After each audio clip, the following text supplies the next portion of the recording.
Hola chicos, ¿qué tal? ¿Cómo les va?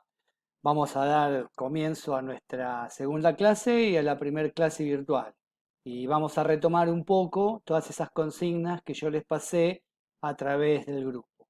Pero para hacer un poquito de repaso en este contexto paradigmático, raro y feo que está pasando la humanidad y que nosotros no estamos exentos, en este curso de recursos humanos vamos a tratar de que ustedes puedan comprender, entender, calificar, cualificar y llevarse la mayor cantidad de herramientas posibles para que puedan ustedes utilizar en la vida cotidiana y en todo aquello o toda aquella, digamos, idea que tengan, ¿no? Y quieran capitalizar a través de este conocimiento. Ahora bien, yo con los chicos que estuve la primera clase les dije muy bien que a mí hablar de recursos humanos realmente no me gusta porque me parece que cuando uno habla de recursos está hablando de algo que le pertenece. Y el recurso humano, que es entendido como las personas que trabajan dentro de una organización, básicamente, ahora lo vamos a explicar mejor, no le pertenecen al dueño de esa organización. O sea, que las personas que trabajan, ¿sí?, no les pertenecen ni a los dueños de la empresa, ni a los dueños de la institución, ni a los dueños de un comercio, ni a los dueños de una fábrica, de una pyme, etc. De ningún tipo de organización. Ahora bien, es un término que se ha impuesto y que, bueno, todos los que trabajamos en lo que tiene que ver con el personal dentro de la organización lo utilizamos. Las tendencias son otras y ahora voy a empezar a explicarlas un poquitito, ¿no? Pero básicamente, ¿qué diferencia hay entre el término recurso humano y el área de recurso humano o la administración de los recursos humanos? Cuando vos hablás del término básicamente recurso humano, estás haciendo referencia a la disciplina que estudia todo lo atinente al comportamiento y a la actuación que tienen las personas dentro de una organización, que puede ser una empresa, que puede ser una pyme, que puede ser un comercio, que puede ser una fábrica, etcétera. Ahora, cuando nosotros hablamos de lo que es un área de recursos humanos, esta terminología se utiliza para designar la dirección, la gerencia, las áreas responsables de todas las funciones organizacionales que están relacionadas a las personas. ¿Qué quiero decir con esto? Antes de empezar a mostrar las diapos y meternos en tema. Cuando uno trabaja en una organización gestionando y administrando a las personas, tenemos que tener en cuenta la tipología, porque no todas las organizaciones son iguales. Por ejemplo, puede haber dos fábricas de automóviles, desde el producto son lo mismo, ¿sí?, pero desde los valores, desde el comportamiento, de las creencias, son distintas. Por lo tanto, el abordaje que deberíamos hacer nosotros y al cual emplearemos todo este curso para ir dilucidando de qué se trata, es entender que las organizaciones son únicas y distintas entre iguales. No podemos trabajar de la misma manera, comportarnos de la misma manera, actuar de la misma manera, proceder de la misma manera en todas las organizaciones. Eso es imposible. Ahora bien, hoy la tendencia pasa más por una cuestión neohumanista. Estamos volviendo, ¿no?, a humanizarnos más, a trabajar más sobre la resiliencia, a trabajar más sobre las motivaciones, sobre el talento, sobre el mejoramiento continuo de las personas. Un nombre mucho más acorde, tal vez, para lo que es recursos humanos, sería capital humano, ¿sí?, o relaciones humanas, ¿sí?, o gestión del talento. Todo lo que tenga que ver con el mejoramiento, ¿no?, de la esencia, con ese postulado délfico, ¿no?, de la psicología, que es: hombre, conócete a ti mismo, y cuanto más te conozco, más podemos mejorar. Ahora bien, considerando esto, lo que voy a hacer es empezar a poner aquellas diapositivas y las vamos a ir viendo juntos y vamos a ir charlando un poco con respecto a los temas que estaban consignados. Bien, en primer lugar, darles la bienvenida al curso, ¿no? Les pido por favor que se familiaricen, por lo menos por estos días en los cuales no vamos a poder tenerlo presencial y no tengan miedo, ¿no? Para mí también es difícil no tener el contacto humano, no poder tenerlo frente a mí, no poder interactuar y estar hablándole ahora a una máquina. Pero bueno, voy a poner lo mejor de mí y espero que ustedes pongan lo mejor de ustedes para poder sacar adelante todo esto. En primer lugar, vamos a hablar ahora un poquito, ¿no?, de lo que es la historia, ¿no?, de los recursos humanos. Yo dije que con esto no los iba a aburrir ni iba a ser muy abarcativo, pero para poder comprender dónde estamos hoy tenemos que entender de dónde venimos. Entonces, digamos que a medida que la cultura fue haciendo mella en la humanidad, también los procesos de trabajo han ido cambiando y la administración de los recursos humanos también está dentro de este marco y dentro de este contexto en donde hay distintas épocas que marcan, perdón, distintas tipologías. Esto comienza básicamente a desarrollarse cuando el mundo empieza a explotar la industrialización. Nosotros vamos a tomar principios del siglo XX, ¿no? Y ahí cuando la gente se dirigía a la administración del personal, hablaba de relaciones industriales, ¿no? Dentro de este marco, ustedes van a encontrar el máximo exponente o uno de los máximos exponentes que todos conocemos, que es Ford, el Fordismo, ¿sí? Entre el Fordismo y la mitad del siglo, o sea, finales de la Segunda Guerra Mundial, aparece lo que se conoce como la administración del personal. Acá están exponentes como Fayol, como Taylor, ¿no?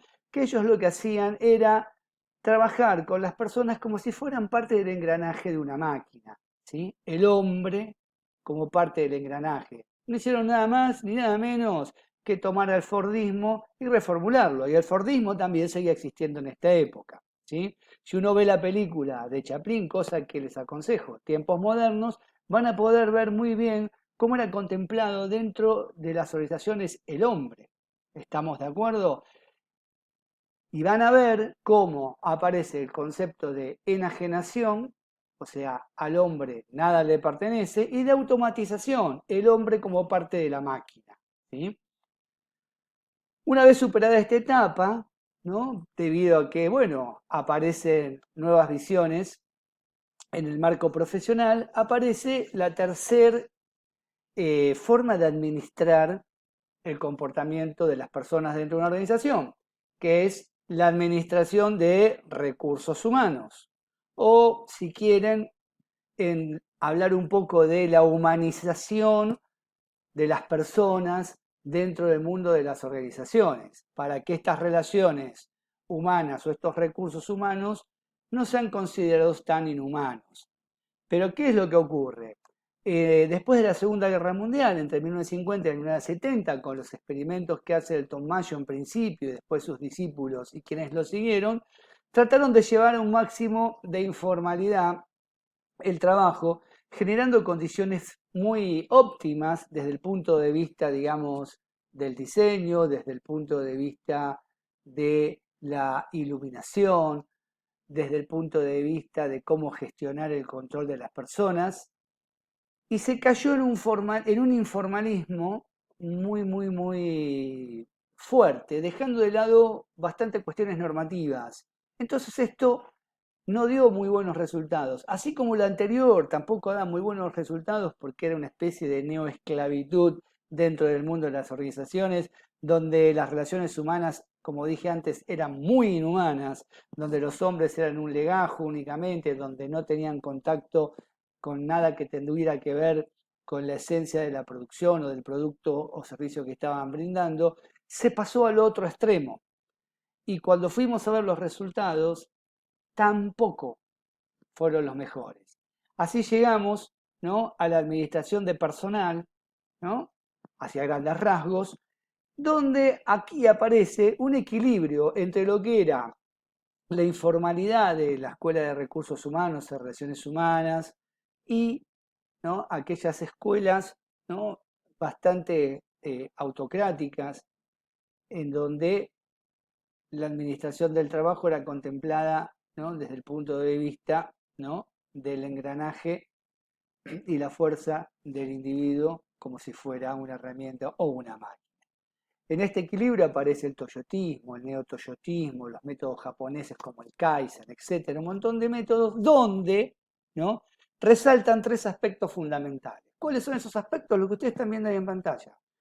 Primero, entender que las personas son diferentes entre sí, y eso ahora lo vamos a dilucidar, que las personas son los elementos vivos de la organización y que las personas son socios de la organización, son colaboradores, no son ni subordinados ni empleados, son colaboradores, son socios. Lo que sí después vamos a ver que dentro de esa estructura formal considerada organigrama, ¿no?, cada uno va a tener un rol y cada uno va a tener un estatus. Eso no nos hace ni mejores ni peores dentro de ese esquema, sino que lo que nos va a dar, ¿sí?, es una determinación de cuáles son las funciones que cada individuo va a tener dentro de un área, dentro de la organización. Comprendido esto, lo que vamos a ver ahora, ¿no?, un poquito es ese enfoque sistémico, ¿no?, que tienen los recursos humanos.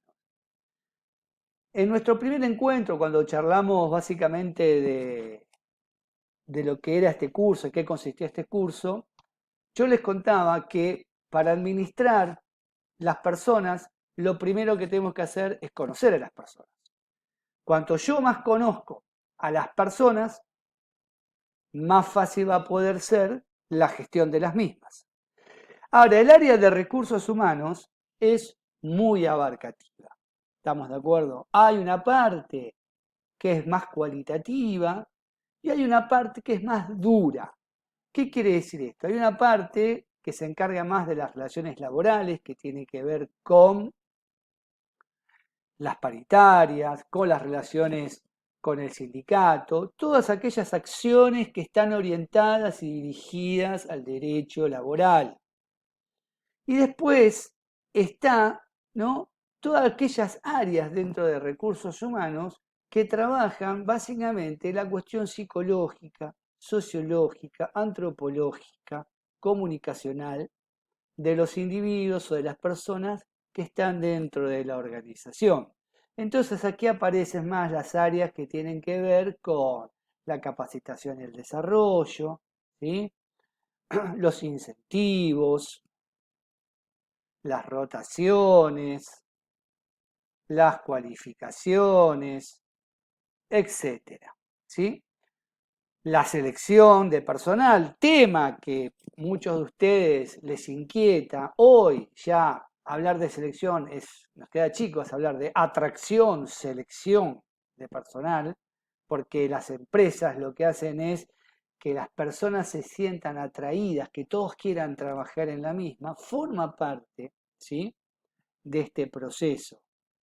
Entonces, como veremos, digamos, el campo en el cual se puede vivir un área de recursos humanos es muy amplio. Dependerá, como dije al principio, ¿sí?, de la tipología de organización en la cual trabajamos. No es lo mismo trabajar en una pyme que tiene 10 empleados, ¿sí?, que trabajar en una empresa global en el área de recursos humanos. Por lo tanto, nosotros siempre tenemos que tener en cuenta ese contexto. Ahora bien, ¿de qué tiene que ver? ¿Por qué es sistémico, no? Entender el sistema o la teoría de los sistemas o el enfoque sistémico es comprender. Piensen en esto. La organización, ¿qué dice la teoría de los sistemas? A grandes rasgos, ¿sí? El conjunto hace las partes y las partes hacen el conjunto. Ahora bien, pensemos en una empresa grande. Una empresa como un todo sería el sistema. Cada una de las áreas de trabajo que están dentro de la misma, o sea, ese organigrama, área de recursos humanos, área de finanzas, área de legales, área de comunicación, área de producción, y todas sus subdivisiones serían los distintos subsistemas. O sea, la empresa para funcionar como un todo, ¿no?, debe funcionar en equilibrio y en armonía cada uno, ¿sí?, de esos subsistemas, de esas, ¿sí?, departamentalización. Bien, como les decía, trabajar de manera sistémica tiene que ver con trabajar a través de módulos, áreas, departamentos. Y en cada uno de esos estamentos va a haber personas trabajando y cumpliendo distintas funciones. Cuando uno piensa una organización, pensemos en nosotros.